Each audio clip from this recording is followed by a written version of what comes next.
Well, hello and welcome to Understand Men Now. I'm Jonathon Aslay of jonathonaslay.com, and I'm so excited to be shooting this short video for you today. Our topic, the 5 words that men can't resist. Instant turn on. Real quickly before I get started, if after this video this resonates with you or my content resonates with you, please click the link below if you'd like to schedule a one-on-one call with me. All right, let's just get started. The 5 words men can't resist. Instant turn on. Okay, it's something like this. Sweetheart, can we have sex tonight? I'm sure most of you might have thought that this might be sex related. And in many cases, certainly that is an instant turn on for men when a woman initiates the engagement of sex. You know, one of the complaints I've heard from men who have been in seasoned relationships is that their partner doesn't initiate sex.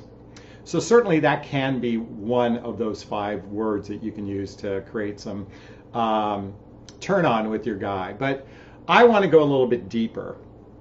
And what I've observed with men is men genuinely want to be a woman's hero. We want to be respected. We want to be your hero. And we actually appreciate when we can help you in your life.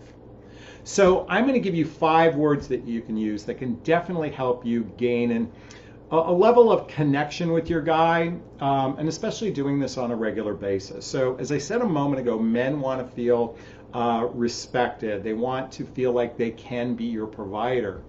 So when you're actually interested in what your man has to say, you could say something like this: can I get your advice? Can I get your advice? Can I get your advice? When you actually ask a man for his advice, it actually gives him a chance to be your hero. It actually gives him a chance to step in and help you. And when you ask for someone's advice, we feel respected.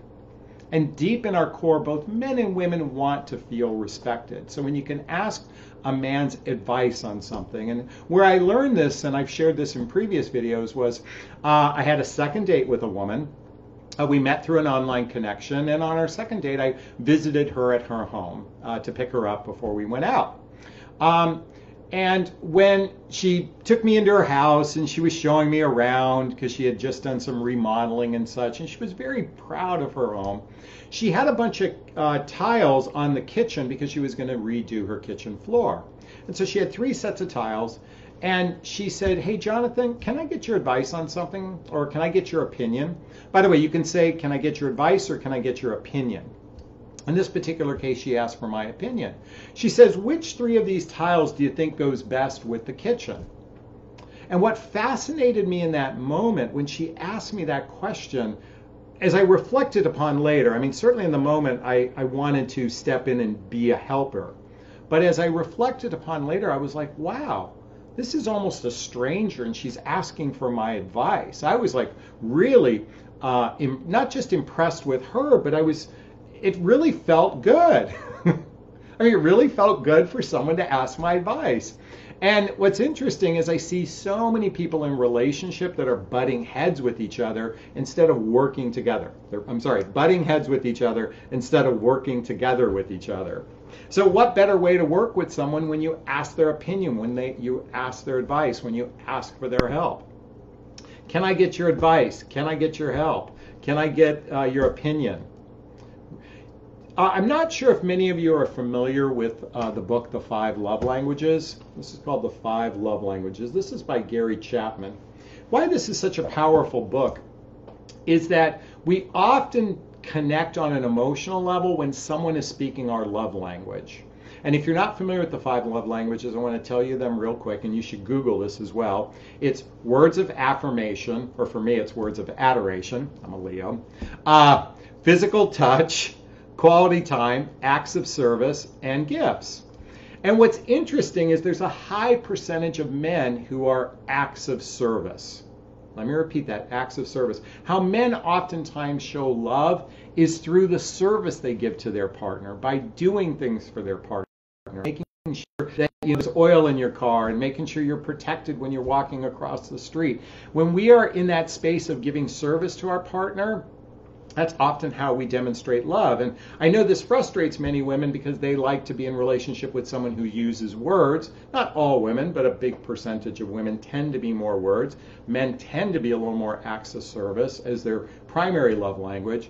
So when you understand a man's love language, you can actually begin to speak to him in his love language by asking his advice, his opinion, because it allows him to be of service to you.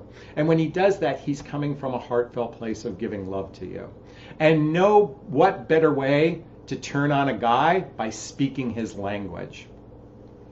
That's just an invitation for you. And this may not work in all instances, but in many, many, many cases, in healthy, happy relationships, an instant turn on for a guy.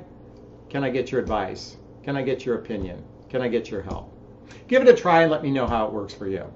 Like to hear your thoughts on this, please post a comment below if this resonated with you. If you think this is rubbish, if you think I'm full of shit, I want to hear about it.